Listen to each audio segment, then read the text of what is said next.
हर हर महादेव, देवों के देव महादेव के चरण में प्रणाम करता हूँ। दुर्गा माँ के चरण में प्रणाम करता हूँ। सरस्वती माँ के चरण में प्रणाम करता हूँ। गणेश भगवान के चरण में प्रणाम करता हूँ। गुरु भाई गुरु बहनों के चरणों में प्रणाम करता हूँ। गुरु भाई गुरु बहन, एक गांव में एक बहुत ही गरीब किसान रहते थे। उसके एक 6 साल का बच्चा था। एक दिन बच्चे के साथ बाजार गया तो वहाँ उसने एक दुकान में गया तो वहाँ एक खिलौना लेने लगा। वो लड़का को बहुत खिलौना पसंद था और किसान वो अपने बच्चे को बहुत दिलो जान से प्यार करता था। खिलौना देख के बोला कि पापा, हमको ये वाला खिलौना, जो मोटर वाला खिलौना है, उसे हमके चाहिए, हम लेंगे। कहे ठीक है बेटा, ले लेना। वो खिलौना निकलवाया किसान और पूछा कि इसका कितना दाम है। बोला कि भैया इसका दाम 400 रुपया है। किसान बेचारा गरीब था, उसके पास उतना पैसा रही नहीं, उसके पास मात्र 150 रुपया था। बोला भैया मेरे पास 150 रुपया है, इतना में नहीं होगा? कहा कि नहीं नहीं, इतना में नहीं होगा। वो किसान अपने बेटे को मना धमा कर लेके चला आया कि बेटा रुको, मैं 2-4 दिन कमाऊंगा तो तुमको ले दूंगा।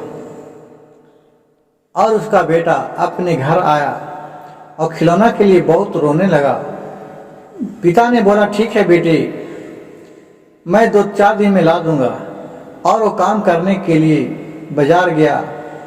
2-4 दिन मेहनत से काम किया और पैसा बचा के फिर जाके वो अपने खिलौने को बेटा के ला के दे दिया। बेटा उससे खेलते बहुत खुशी रहता था। उसको खुशी देखकर पिता भी बहुत खुशी से रहने लगा। गुरु भाई गुरु बहन, सोचिए कि एक पुत्र के लिए पिता ने कितना, जब खुश रहता है बेटा तो पिता का भी कितना देख के खुशी मिलता है, जिसका कोई वर्णिका नहीं है। भले वो पिता भूखे रहे, लेकिन जब बच्चा छोटा रहता है तो उसको खाना खिलाता है अपने भूख रह कर भी। गुरु भाई गुरु बहन, अब सुनिए, यहाँ से कहानी का एक नया ही मोड़ लेता है। बेटा धीरे धीरे मैट्रिक पास कर गया। वहां तक ठीक था, पढ़ने लिखने में ठीक रहा। बोला पिताजी अब मैं पढ़ने के लिए जाऊंगा बाहर। कहा ठीक है बेटे जाओ। और वो बाहर चले गए। कहे पिताजी कुछ पैसा चाहिए। कहा ठीक है, कुछ व्यवस्था करके कमाया धमाया था, 2-4-10 हजार रुपया रखा था, वो अपने बेटा को दिया। बेटा हुआ चला गया। हुआ जाके धीरे धीरे उसको संगति गलत के साथ धरा गया। गुरु भाई गुरु बहन, जैसा जिसको संगति धराता है वैसे ही बुद्धि लाता है। एक गरीब का भी बेटा के अगर अच्छा सत्संगी धरा गया तो बहुत आगे तक तरक्की करता है। और अगर उस एक सेठ का भी लड़का को अगर गलत सत्संगी धरा गया तो नीचे की ओर भाग जाते हैं। इसीलिए वो सत्संगी गया वहां पढ़ने के लिए, तो पिता तो उसके साथ रहते थे नहीं। अब बेटा कुछ दिन पढ़ा, फिर पिता इसे बोला पिताजी मैं बहुत अच्छा डिवीजन से पास किया हूँ, फर्स्ट लाया हूँ अपने कॉलेज में। ये सुनकर बेटा का गर्व, पिता का गर्व बहुत ही ऊंचा हो गया। कहीं ठीक है बेटे, और तुम मन तन धन से पढ़ो जिससे हमके नाम आगे की ओर बढ़े। कहीं ठीक है पिताजी। और फिर उसी तरह कुछ दिन बीता। फिर साल भर के बाद आए घर। बोला बेटा एक दिन घर तो चला था, बहुत दिन तुमको हो गया है। ठीक है पिताजी, फुर्सत मिलेगा, छुट्टी स्कूल से मिलेगा तो मैं आ जाऊंगा। घर गया, अपने 2-4 दिन रहा, फिर आने लगा तो पिताजी से बोला पिताजी अब हमको एक बहुत अच्छा कंपनी में जॉब लग रहा है, इसके लिए कुछ पैसा की जरूरत है पड़ेगा। कि ठीक है बेटा जाओ, मैं व्यवस्था करके भेज दूंगा। फिर वहां गया। अपने सेठ जी के पास, साहूकार के पास गया किसान। बोला, किसान जी, मेरे बेटे को जॉब लग गया है, कुछ पैसा की जरूरत अभी पड़ रहा है, वो दे दीजिए, जब उधर से आएगा तो मैं दे दूंगा। कहे कि ठीक है बेटा, ठीक है। किसान को दे दिया पैसा। फिर किसान ले जाकर 15,000 रुपया डाला अपना बेटा के अकाउंट में। बेटा क्या कंपनी में काम करेगा, वो तो ऐश मौज में पड़ गया। वह हुआ शराब दारू पीने लगा, अच्छा गलत सत्संगी रहने लगा। लेकिन पिता क्या वहां तो देखने नहीं गया, इसका कौन कसूर है। उसी तरह कुछ दिन बीतते गया। कहा कि ठीक है,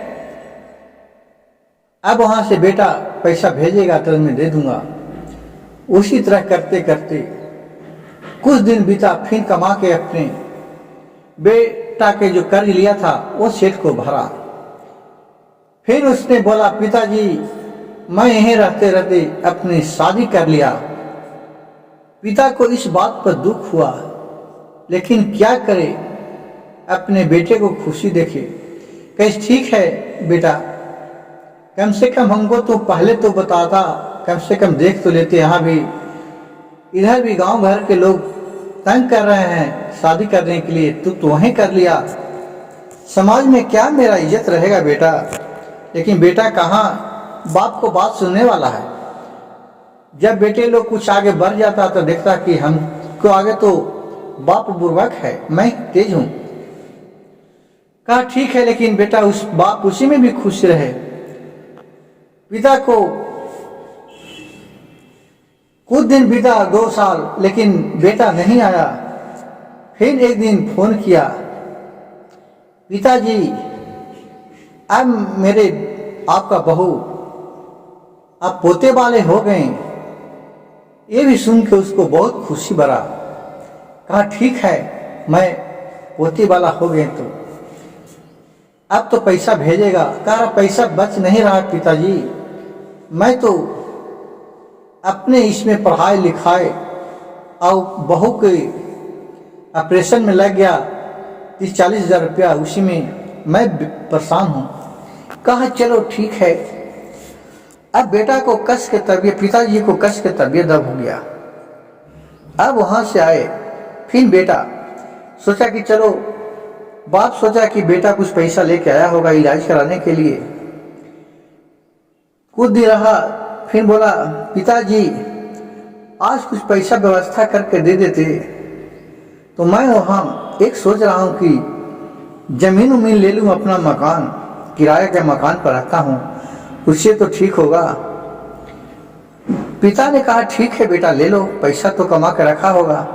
कहा नहीं पिताजी, कुछ पैसा व्यवस्था यहां से करके दे देते तो अपना ले लेते। कहे ठीक है बेटा। वो जो जमीन था उसको भी अपना गिरवी धर दिया और अपने बेटे को खुशी के लिए पैसा दे दिया। जाके बेटा वहां बाहर में जमीन ले लिया विदेश में, और वहीं अपना दोनों रहने लगा। कुछ दिन बीतने के बाद और पिता के भी फोन फान करना भूल गया, क्योंकि वो अपने नया जिंदगी में बेमतलब के बेटा था। लेकिन बाप तो बाप होता है।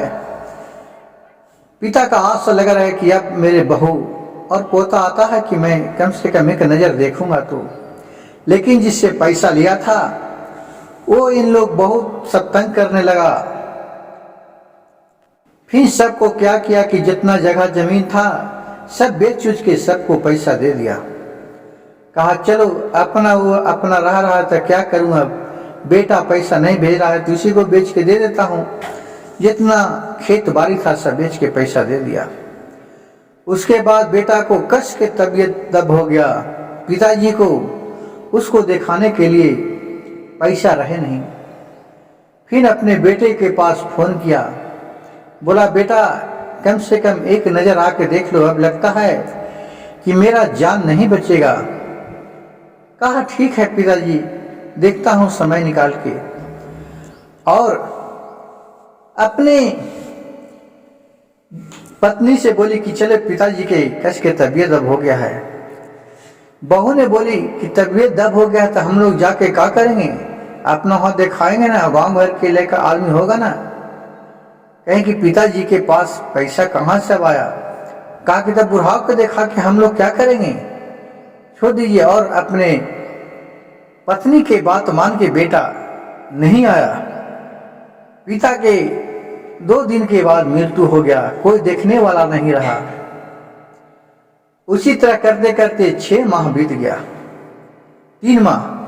3 महीना के बाद बेटा आता है, वहां से न फोन आता है, न फोन आता है, कुछ नहीं। अगल बगल में उसका बेटा फोन करता है, अपने पिता को सर समाचार पूछता है।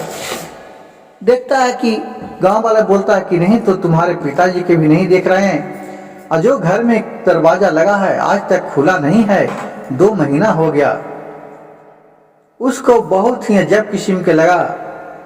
तो वहां से बाप, बेटा और बहू दोनों घर की ओर आए और पोता कि चलो अब मेरे पिताजी देखेंगे तो कितना खुश होंगे। वो सब खुशी मनाते आ रहा है। रास्ता में तीनों आया, घर देख रहा है कि केवाड़ी बंद है। अब क्या करूं, कहाँ पिताजी गए हैं, किसी को मालूम नहीं है। फिर केवाड़ी को तोड़ा तो देख रहे हैं कि अंदर कंकाल, पिता का मर के कंकाल, खाली हड्डी बच रहा है।